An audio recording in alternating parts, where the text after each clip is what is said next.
لله حمدا كثيرا طيبا مباركا فيه ملء السماوات وملء الأرض وملء ما شئت من شيء بعد وأشهد أن لا إله إلا الله وحده لا شريك له وأشهد أن سيدنا محمدا عبده ورسوله وصفيه من خلقه وحبيبه بلغ الرسالة وأدى الأمانة ونصح للأمة وجاهد في سبيل الله حق جهاده حتى أتاه اليقين فاللهم صل وسلم على سيدنا محمد في الأولين وصل وسلم على سيدنا محمد في الآخرين وصل وسلم على سيدنا محمد في العالمين وصل وسلم على سيدنا محمد في كل وقت وحين وبعد. Alors tout d'abord je remercie les organisateurs pour cette invitation qui me permet d'être devant vous pour partager un moment de méditation, un moment où on va se poser la question sur notre foi, sur notre lien avec Dieu subhanahu wa ta'ala, sur notre rapport à lui et sur notre manière de vivre cette unicité que le Seigneur subhanahu wa ta'ala nous a demandé de concrétiser dans notre cœur.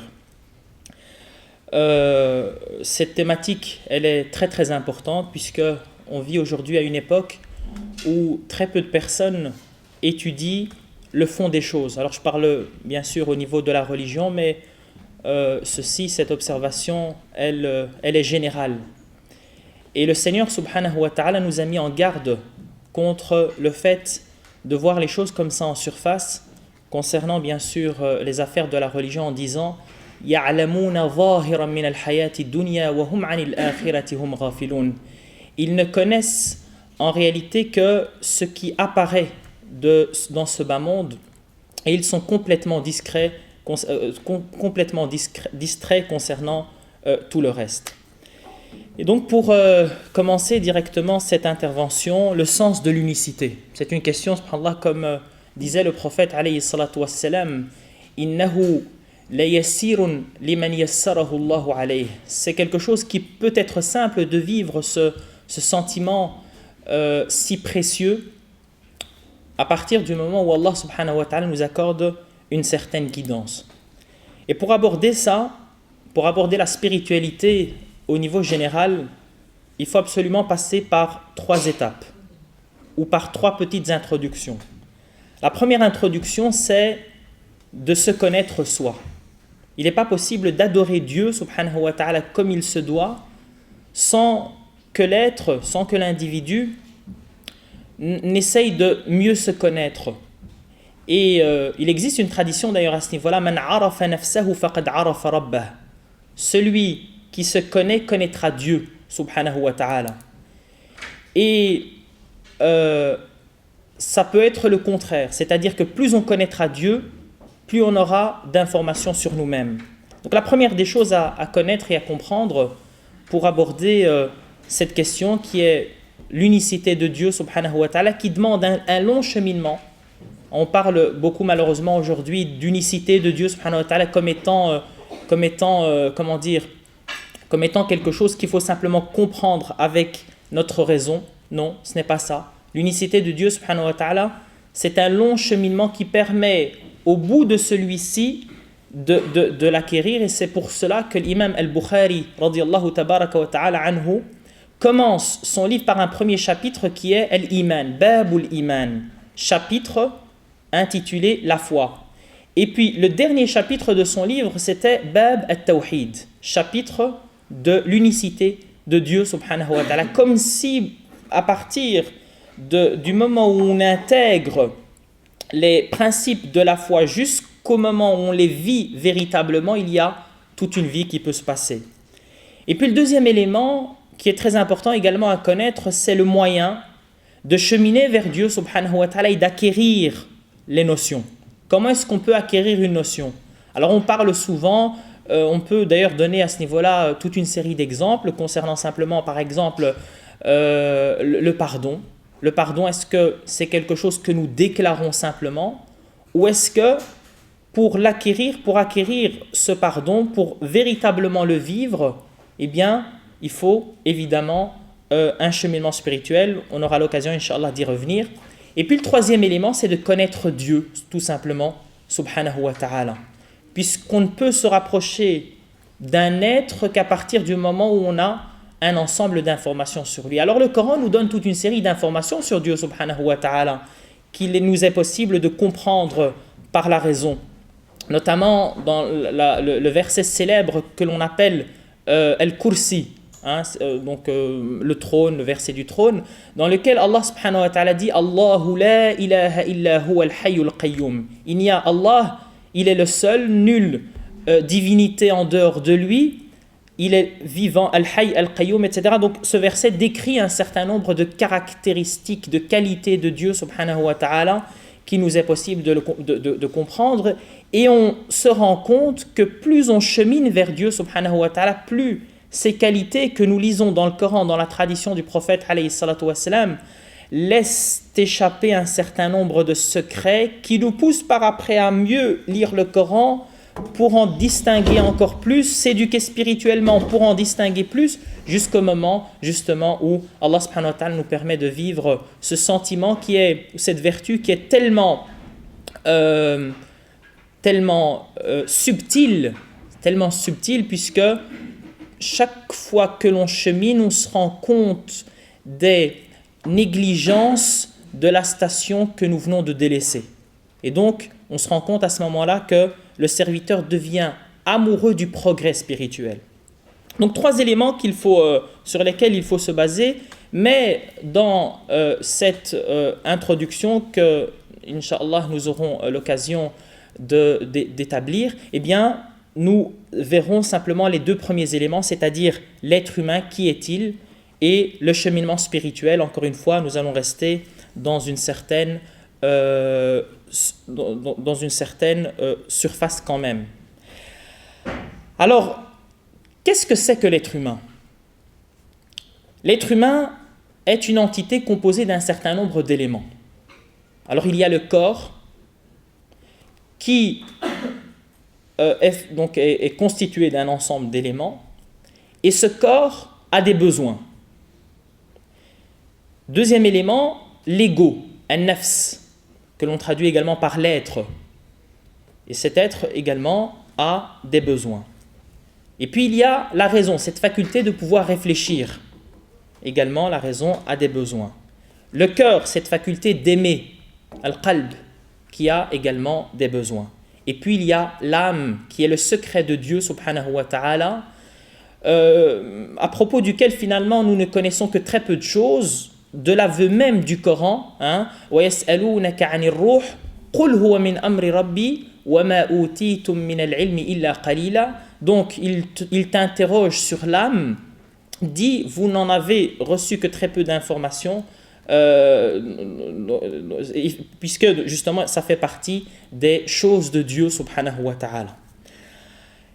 Et tout ça il faut le comprendre en parlant de la foi pour une simple et bonne raison. Alors pour l'illustrer, j'ai choisi de prendre l'exemple d'un fait que nous vivons tous, que nous avons vécu dans la presse notamment, qui sont les caricatures sur notre prophète alayhi salatu wassalam. Comment agir ? Et justement, c'est très important de comprendre que le message de Dieu subhanahu wa ta'ala doit concerner ces entités-là. Alors, je ne vais pas parler de l'âme étant donné que c'est quelque chose de trop subtil pour aborder ça comme ça. Je ne vais pas parler du corps non plus, puisque finalement, ça n'a que très peu d'importance dans ce que je vais mettre en évidence. Mais on va parler de l'ego, on va parler de la raison et on va parler du cœur. Et Allah subhanahu wa ta'ala nous adresse un certain nombre de principes pour chacun de ces 3 éléments. Il nous dit au niveau de notre être qu'il ne faut justement pas réagir par rapport à son ego. Des caricatures sont publiées, par exemple, alors c'est qu'un exemple parmi tant d'autres, des caricatures sont publiées. Il y en a certains qui, dans leur identité, se sentent insultés. C'est-à-dire, la colère n'est pas parce que un principe qui est quand même assez important, qui est le fait qu'une personne sacrée, etc., par exemple, ou une personne où une personne simplement, un être humain simplement est dénigré, est insulté par exemple. Donc là c'est un élément, mais certaines personnes réagissent parce que c'est mon prophète.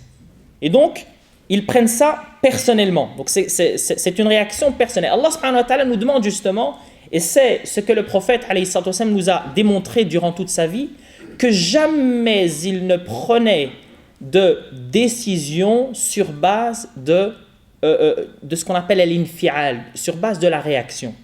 Et Aïcha, radiyallahu tabaraka wa ta'ala anha, elle-même mettait en évidence ce principe en disant que le prophète alayhi salatu wa ma ghadiba li nafsihi qat. Le prophète jamais il ne s'est mis en colère pour des affaires personnelles. Mais lorsqu'un principe de Dieu subhanahu wa ta'ala était mis en péril, à ce moment-là, il réagissait. Sallallahu wa sallam wa baraka alayhi. Et donc le premier élément ici, c'est de bien déterminer entre ce qui vient de moi et ce qui vient et ce qui est pour Dieu subhanahu wa ta'ala, ce qui est dirigé pour Dieu subhanahu wa ta'ala. Alors au niveau également de la raison, Allah subhanahu wa ta'ala nous demande quelque chose au niveau de la raison. Il nous demande d'essayer de réfléchir, essayer d'établir la meilleure stratégie entre guillemets de réponse. C'est-à-dire qu'on ne répond pas comme ça n'importe comment. On doit essayer de comprendre en se plongeant dans notre source, en se plongeant également dans le contexte qui est le nôtre aujourd'hui pour essayer d'apporter une certaine adaptation qui, à ce moment-là, au niveau de l'islam, serait intéressante. Et puis, un troisième élément, au niveau du cœur. Et ça, malheureusement, très peu de personnes en parlent. Le prophète, alayhi salatu wassalam, c'est un être qui est très important pour le croyant. C'est celui grâce à qui il a pu cheminer vers Dieu, subhanahu wa ta'ala. Et donc, le cœur du véritable croyant ne peut être que meurtri, ne peut être que blessé, ne peut se sentir qu'humilié, étant donné que les compagnons du prophète alayhi salatu wassalam eux-mêmes réagissaient de cette manière-là. Alors, on va prendre un exemple d'une femme, compagnon du prophète alayhi salatu wassalam. Le prophète s'en va pour une expédition militaire dans laquelle un certain nombre de personnes décèdent. De retour, cette femme demande à propos du prophète alayhi salatu wassalam, alors ce prophète, qu'en est-il? Est-ce qu'il va bien, ce prophète alayhi salatu wassalam? Et les compagnons répondent, il va bien, mais ton père, ton frère, ton mari et ton fils sont décédés. Imaginez, subhanallah, cette nouvelle, qui est vraiment très très douloureuse. Et à cette femme de répondre, de poser une seconde fois la même question. Moi, la question que je vous ai posée, c'est concernant le prophète alayhi salatu wassalam. Qu'en est-il? Est-ce qu'il va bien? Oui, j'ai envie de le voir, ce prophète alayhi salatu wassalam. Et elle attend et elle voit ce prophète alayhi salatu wassalam arriver.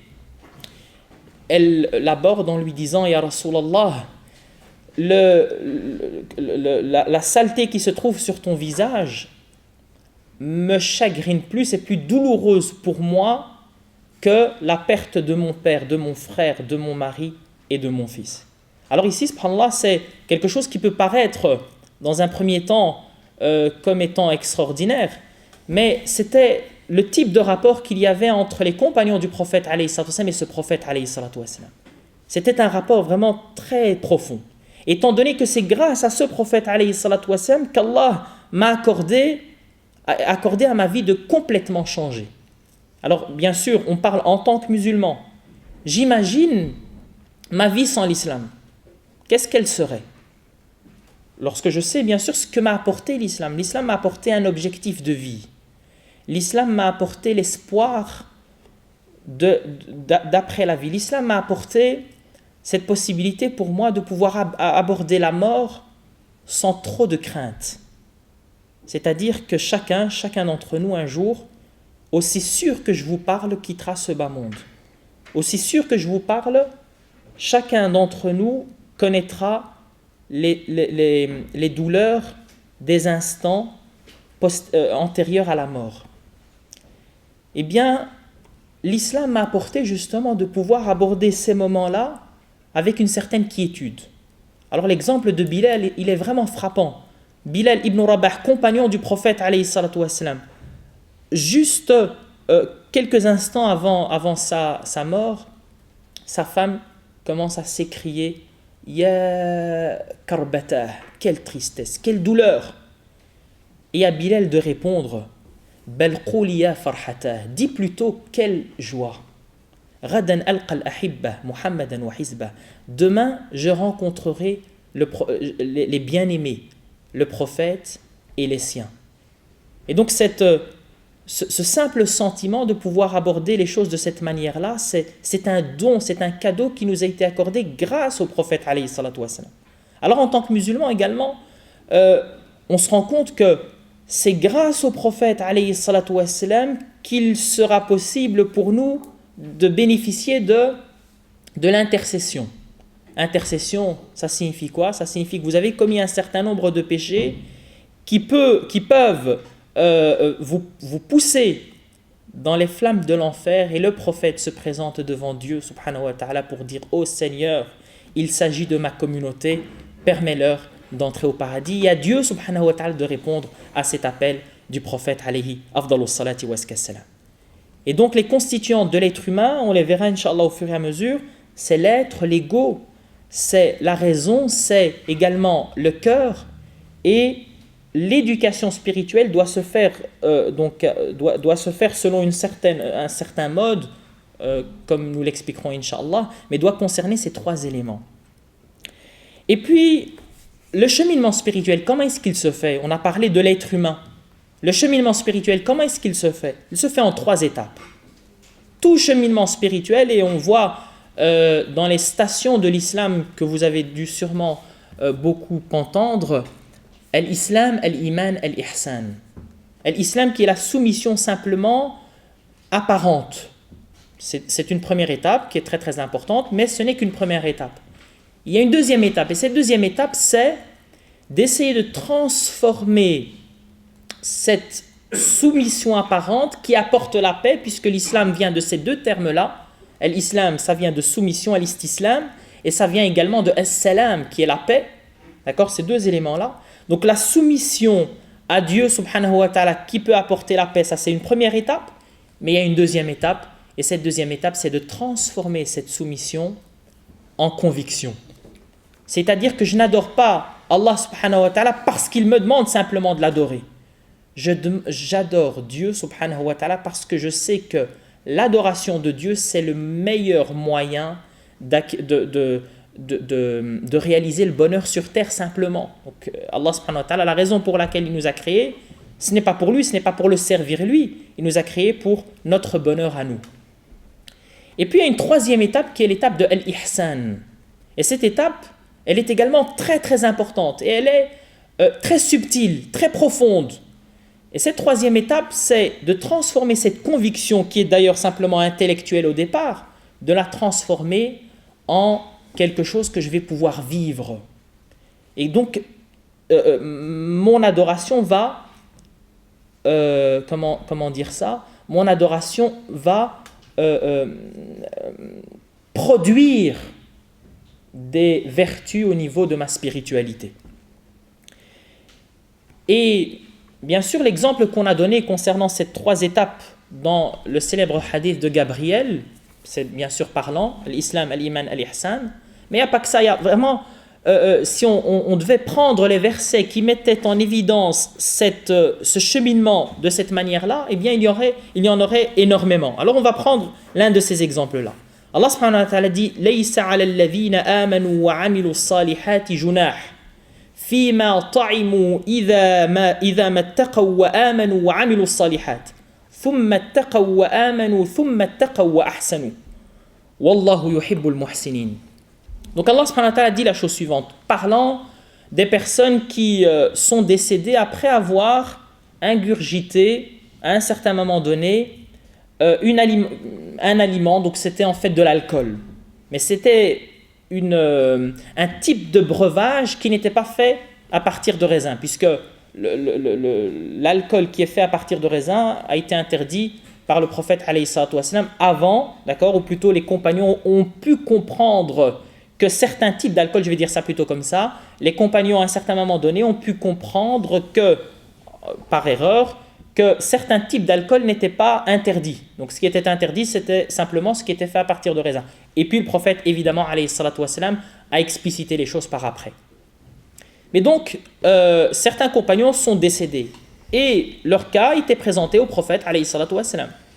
Et au prophète alayhi salatu de répondre, et Allah subhanahu wa ta'ala d'apporter au prophète alayhi salatu wassalam cette réponse-là. C'est-à-dire que ceux qui ont véritablement cru, eh bien, nul grief à leur faire sur ce point-là. Mais il a mis en évidence justement des gens, et il en faisait partie parce qu'ils étaient compagnons, des gens qui s'inscrivaient dans un cheminement spirituel. C'est-à-dire qu'ils ont cru, ils ont craint le Seigneur subhanahu wa ta'ala, cru en Dieu subhanahu wa ta'ala et accompli de bonnes œuvres. Puis, ils ont craint Dieu subhanahu wa ta'ala et accompli de bonnes œuvres. Puis, ils ont craint le Seigneur subhanahu wa ta'ala et excellé dans les bonnes œuvres qu'ils accomplissaient pour Dieu subhanahu wa ta'ala. Donc, ces trois étapes-là sont reprises dans un certain nombre de versets. Alors, maintenant qu'on a dit ça, on va reprendre l'être humain selon ces trois entités qu'on va étudier, Inch'Allah, pour voir comment cheminer vers Dieu subhanahu wa ta'ala et pour découvrir la profondeur de la foi. Alors, concernant l'ego, l'être, Allah subhanahu wa ta'ala en parle dans le Coran. Et lorsqu'il décide, parce que Allah subhanahu wa ta'ala parle quelquefois de l'être humain en s'adressant à lui par le qualificatif de croyant. Ahlul iman, alladhina amanu, par exemple. Al-muhsinin, etc. Et quelquefois, Allah subhanahu wa ta'ala parle de l'être humain en parlant de lui comme étant al-insan. L'être humain, al-insan. Et lorsque le Seigneur subhanahu wa ta'ala parle de l'être humain en l'appelant par ce terme-là, par le terme de al-insan, il n'en parle que négativement. Et c'est incroyable. C'est-à-dire que le terme al-insan dans le Coran a été repris 57 fois. Et chaque fois, lorsque Dieu subhanahu wa ta'ala doit qualifier l'insan, bien sûr, Allah subhanahu wa ta'ala n'évoque pas 57 fois des qualités négatives sur l'être humain. Mais chaque fois que le Seigneur subhanahu wa ta'ala qualifie l'être humain, il ne le qualifie que de manière négative. Alors on va prendre un certain nombre d'exemples, dont certains que vous connaissez. Allah subhanahu wa ta'ala dit concernant l'être humain donc, wa khuliqa al-insanu da'ifa. L'être humain a été créé faible. La faiblesse. Première caractéristique négative. Innal insana la zalumun kaffar. C'est-à-dire que l'être humain est injuste et négateur. C'est-à-dire que c'est quelqu'un qui négateur dans le sens de an-ni'ma. C'est-à-dire que lorsque vous présentez ou vous rendez un service tout simplement, et là je pense que chacun peut expérimenter ça. Alors chacun d'entre vous, je pense que vous aurez des exemples, d'accord, d'expérimentation, mais simplement je pense ayez l'œil sur vous-même, hein. Eh bien l'être humain, subhanallah, quand on lui rend un service, il oublie très facilement. Et lorsqu'on vous rend service à vous, vous oubliez très facilement. Et lorsqu'on me rend service à moi, j'oublie très facilement. Donc, la zalumun kafar. Également, wa kana al-insanu akthara shay'in jadala. C'est-à-dire que l'être humain est polémiste. Alors, il y a une très belle histoire avec le prophète alayhi salatu wassalam lorsque il est allé chez sa fille et son gendre, donc Fatima alayhi salam et l'imam Ali ibn Abi Talib karramallahu wajhah. Il est allé chez eux pour leur rappeler qiyamul layl. Accomplissez avant de dormir, au lieu d'aller directement dormir, accomplissez quelques raka'at. Et l'imam Ali a répondu au prophète alayhi salatu wassalam, voilà, eh bien Allah subhanahu wa ta'ala nous a accordé une âme et lorsqu'il veut nous réveiller, eh bien il nous réveille. Alors le prophète alayhi salatu wassalam, entendant ça, il est reparti en citant ce verset wa kana al-insanu akthara shay'in jadala. C'est-à-dire que non seulement, et ce qui est incroyable chez l'être humain, c'est qu'il peut justifier absolument tout. L'être humain commet un acte négatif, évidemment, et cet acte négatif, il est prêt à l'expliquer. D'accord ? Alors on peut donner un exemple très simple.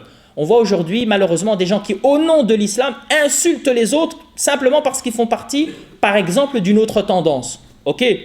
Alors moi, ce qu'on m'a toujours appris depuis que je suis tout petit, c'est que l'insulte, c'est pas bien. Donc vraiment, on reste dans le basique. Et l'islam, évidemment, confirme tout ça. Mais ces gens-là, quand on leur pose des questions, et quelquefois nous-mêmes, hein, quand on nous pose cette question-là, qu'est-ce qu'on dit ? On dit oui, mais ces gens-là, quand même, ils trompent d'autres, et donc en fait, ils commettent... Ouais, mais quoi ? Ça veut dire que le prophète, alayhi salatu wassalam, permet à des individus musulmans d'injurier d'autres individus, quelle que soit leur confession ? Évidemment que non. Et aucune religion ne le permet. Malgré ça, l'être humain est capable de polémiquer à ce niveau-là et de justifier ce qui, au départ, est injustifiable. Alors voilà, ça c'est l'être humain, c'est ce qu'il faut savoir de lui, c'est ce qu'il faut savoir de nous. C'est-à-dire que ce que je suis en train de dire ici, ce n'est pas al-insan, l'autre, quelqu'un d'autre. C'est vous en fait, et c'est moi. Donc moi je suis faible. Il faut s'en rendre compte. Puisqu'on a aujourd'hui malheureusement des gens qui pensent, notamment dans les associations islamiques, ils pensent supporter beaucoup. En réalité, on ne supporte que très peu de choses.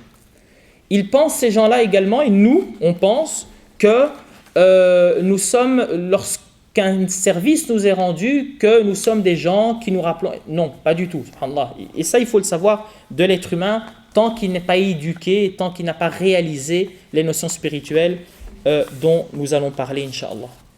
Et Allah subhanahu wa ta'ala, ce qu'il nous demande, c'est justement d'éduquer cet être humain-là. Et l'éducation commence par le sacrifice. Et c'est la première des choses qu'Allah subhanahu wa ta'ala nous demande. Et c'est d'ailleurs pour ça, c'est d'ailleurs dans cette optique-là, que les piliers de l'islam arrivent. C'est-à-dire qu'Allah subhanahu wa ta'ala nous demande au départ l'iman, et puis directement shahadatan, d'accord, c'est-à-dire l'attestation de foi. Directement après, qu'est-ce qu'il nous dit? Il nous dit, si ta foi est sincère, eh bien sacrifie ton temps et ton effort, la prière.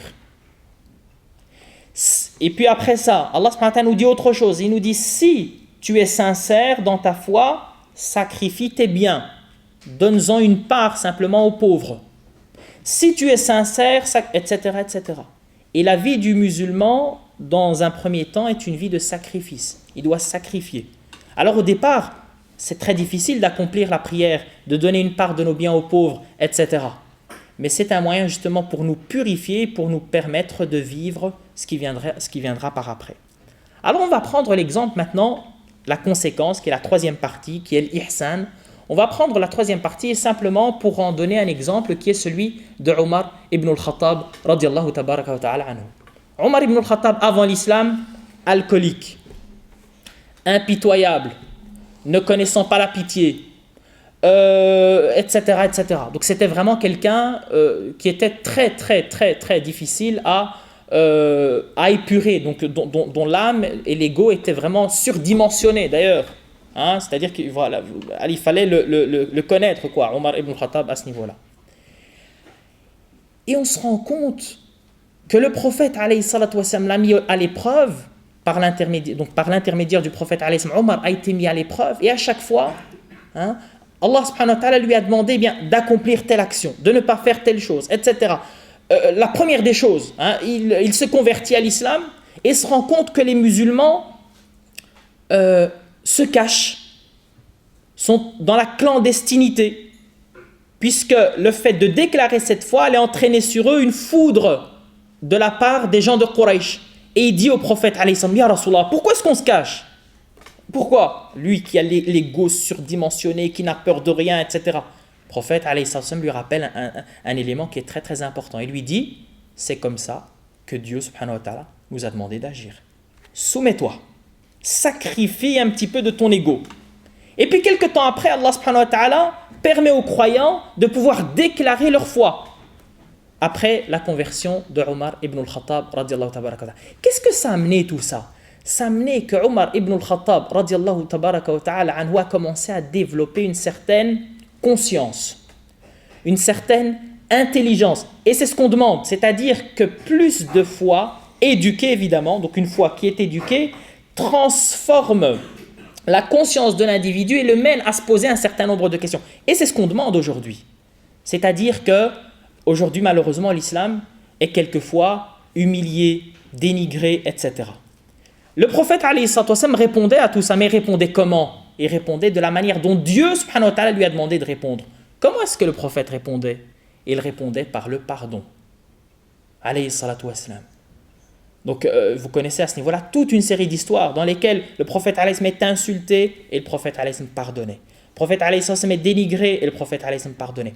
Ça c'est l'exemple qui était celui du prophète alayhi salam, mais qui a pu donner par après énormément. Il a pu accorder justement aux musulmans de pouvoir de pouvoir réaliser leurs objectifs.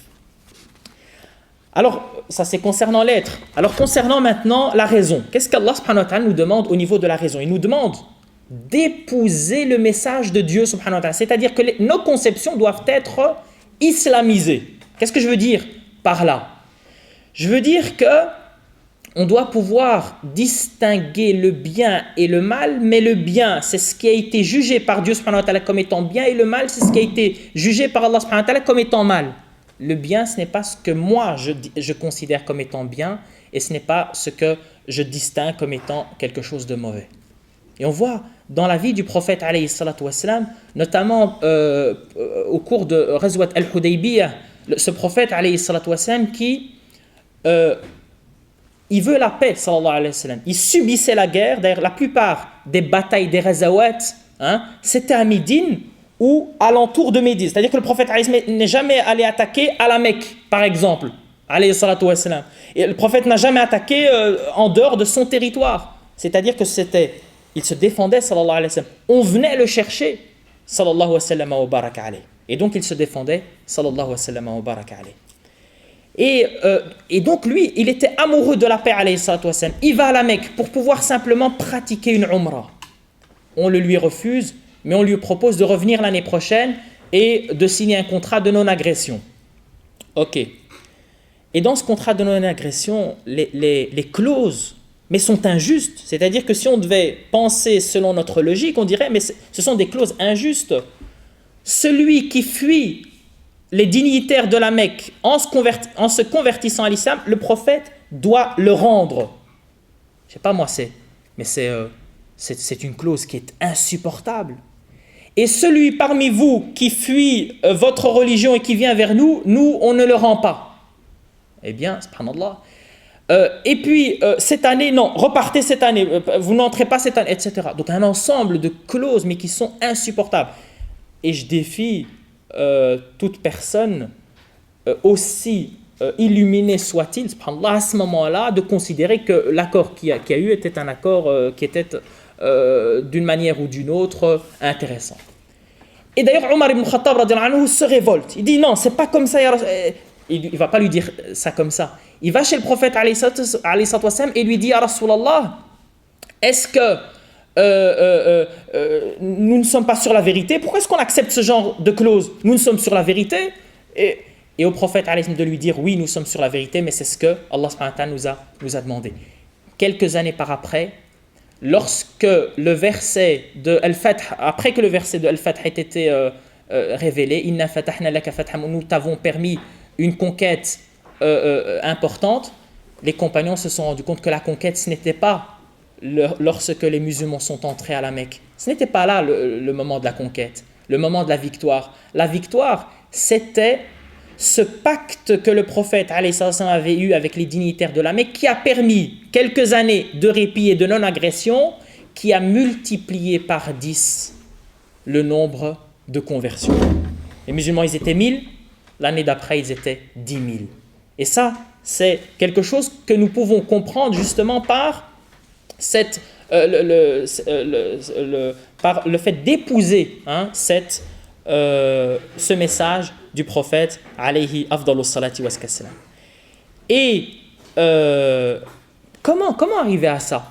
Comment arriver justement à épouser ce message du prophète alayhi salatu wa salam? On voit dans nos adorations d'ailleurs ce prophète alayhi salatu wa salam qui distingue une prière obligatoire d'une prière surrogatoire. 5 prières sont obligatoires. Et ce qui se passe lorsqu'on essaye d'un petit peu cheminer vers Allah subhanahu wa ta'ala, on aime ce qui est surrogatoire. On est, je pense, pour ceux qui sont en supérieur, dans la période de blocus d'examen. Moi, je me rappelle à cette période-là, j'aimais, je ne sais pas pourquoi, lire Sahih al-Bukhari. C'est-à-dire que l'examen arrive, j'ai des choses à étudier pour l'école, etc. Mais à ce moment-là, je pense que tous avaient cette expérience-là. Je ne sais pas, subhanallah, une envie folle de lire Fath al-Bari. Eh bien, cette envie folle vient de Ash-Shaytan. Cette envie folle vient de An-Nafs. Cette envie folle vient de Iblis. Cette envie folle ne vient pas du prophète, alayhi salatu wassalam, de Dieu subhanahu wa ta'ala. Et ce qui est très très important et ce qui nous a été enseigné par le prophète alayhi salatu wassalam, c'est de distinguer, c'est-à-dire qu'il y a ce qui est obligatoire, qui vient de Dieu subhanahu wa ta'ala, qui doit être prioritaire par rapport à tout le reste, ça c'est ce qui est le plus important, et puis il y a ce qui est surérogatoire. Et dans ce qui est surérogatoire, il y a ce qui est très important et ce qui est moins important. On voit par exemple Abdullah ibn Mas'ud qui ne jeûnait aucun jeûne surérogatoire, pas de jeûne surérogatoire. Pourquoi ? Il disait, le prophète alayhi sallam m'a accordé une mission très importante. Cette mission, c'est d'enseigner le Coran. Parce que le prophète alayhi sallam a dit, ne prenez le Coran que de 4 personnes, dont Ibn Mas'ud. Donc voilà, moi j'ai une mission, et cette mission c'est très importante. J'ai un projet, ce projet, je dois essayer de le concrétiser de la manière la plus forte. Et donc, c'est quelque chose qui est très très important. Et Allah subhanahu wa ta'ala nous donne des garde-fous. Il nous dit par exemple, pour essayer de jauger notre foi, il dit « 3 caractéristiques qui, si vous les vivez, eh bien vous aurez goûté aux saveurs de la foi. C'est-à-dire le fait que Dieu subhanahu wa ta'ala, que vous préfériez Dieu subhanahu wa ta'ala et son prophète alayhi salatu wa salam à tout le reste. Et ça c'est au niveau du cœur, c'est au niveau de l'amour de Dieu subhanahu wa ta'ala. Mais comment est-ce que vous pouvez mettre en pratique ça, vivre ce sentiment-là ? Eh bien par un élément qui est très très important. Le fait de déterminer votre objectif. L'objectif, c'est de faire ce que Dieu veut et pas ce que vous voulez. D'adorer Allah subhanahu wa ta'ala comme lui le veut et pas comme vous le voulez. Et ce n'est que de cette manière-là que Dieu subhanahu wa ta'ala peut vous apporter, peut vous donner cette capacité de pouvoir, et ça c'est le 3e élément, de pouvoir aimer Dieu subhanahu wa ta'ala de la manière la plus forte. Donc l'amour de Dieu subhanahu wa ta'ala, c'est tout un cheminement également. Ce n'est pas quelque chose, ce n'est pas un sentiment que l'on ressent comme ça, c'est quelque chose qui va nous permettre de supporter un ensemble de désagréments. Et d'ailleurs Allah subhanahu wa ta'ala nous dit concernant cet amour qui part de la distinction et des convictions intellectuelles. Il nous dit alayhi salatu wassalam وَلَا يَزَالُ عَبْدِي يَتَقَرَّبُ إِلَيَّ بِالنَّوَافِلِ حَتَّى أُحِبَّهُ. Le serviteur ne cesse de se rapprocher de Dieu subhanahu wa ta'ala en accomplissant des actes surrogatoires après avoir accompli évidemment les actes obligatoires. C'est-à-dire que le cheminement spirituel, il commence comment ? Obligation d'abord. Les obligations sont acquises, alhamdulillah, à ce moment-là, je peux ajouter des actes surrogatoires. Mais les actes surrogatoires sans les actes obligatoires, ça ne compte tout simplement pas. C'est-à-dire qu'elles ne sont tout simplement pas acceptées. Ça, c'est une information qui nous vient de Dieu subhanahu wa ta'ala et pas quelque chose que je déclare étant donné que je ne suis pas prophète et que j'en sais rien. Donc si ce n'est pas une information qui nous vient de Dieu subhanahu wa ta'ala, je ne peux pas la connaître. Ah voilà, c'est-à-dire que lorsque le serviteur distingue ce qui est voulu par Dieu subhanahu wa ta'ala de ce que moi-même je désire, d'accord, et quelquefois on aime adorer Dieu subhanahu wa ta'ala, mais comme soit on le veut. Et c'est pour ça par exemple que Allah subhanahu wa ta'ala a prescrit des obligations et des choses qui ne sont pas obligatoires. Il y a des gens par exemple, vous leur dites az-zakah, la zakah, ils disent non, 5 € de zakah, ça c'est beaucoup. Mais ils sont prêts à donner 100 € pour une cause qu'ils aiment. Pourquoi ? Parce que l'être humain est comme ça. L'être humain n'aime pas qu'on lui impose des choses. Et là, on voit l'exemple de l'imam Malik à ce niveau-là, qui est justement quelqu'un d'éduqué. L'imam Malik, un jour, il entre dans la mosquée, dans son école juridique, après la prière de l'Asr, jusqu'à la prière de l'Maghrib, les prières surrogatoires sont déconseillées. Et quelques instants avant la prière de l'Maghrib, c'est complètement interdit. Et c'est par ça que je terminerai, Inch'Allah. Donc, il s'assoit et un enfant vient et lui dit « Lève-toi, accomplis 2 rak'ah. » Tu viens d'entrer à la mosquée, accomplis 2 rak'ah.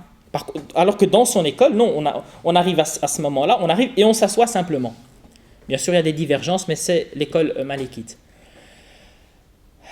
Et donc, imaginez, vous êtes l'imam Malik, donc c'est une sommité internationale et à travers les époques, les temps, etc. Et vous voyez un petit enfant qui vient et qui vous dit « Lève-toi, prie ». Je sais pas, moi par exemple, je dirais, ça va ou quoi? Laisse-moi tranquille. Eh bien, l'imam Malik se lève et accomplit un acte qui, dans son école, est déconseillé. On lui dit pourquoi? Il a répondu, je ne voudrais pas être de ceux pour lesquels Allah subhanahu wa ta'ala a dit, donc lorsqu'on leur impose une prière, lorsqu'on leur dit prosternez-vous, ils ne se prosternent pas. C'est-à-dire qu'il a utilisé sa science pour accepter la critique et à plus de rigueur. Donc c'est une prière en plus. Alors que la plupart d'entre nous aurions utilisé notre science pour détourner la critique et refuser la rigueur. On lui aurait dit, ça ne se fait pas mon petit, de dire ce genre de choses à quelqu'un qui est plus savant que toi, qui est plus âgé que toi. Je suis comme ton père, tu aurais dû me respecter, etc. Qu'Allah subhanahu wa ta'ala nous permette, Inch'Allah, cette clairvoyance. أقول قولي هذا وأستغفر الله لي ولكم.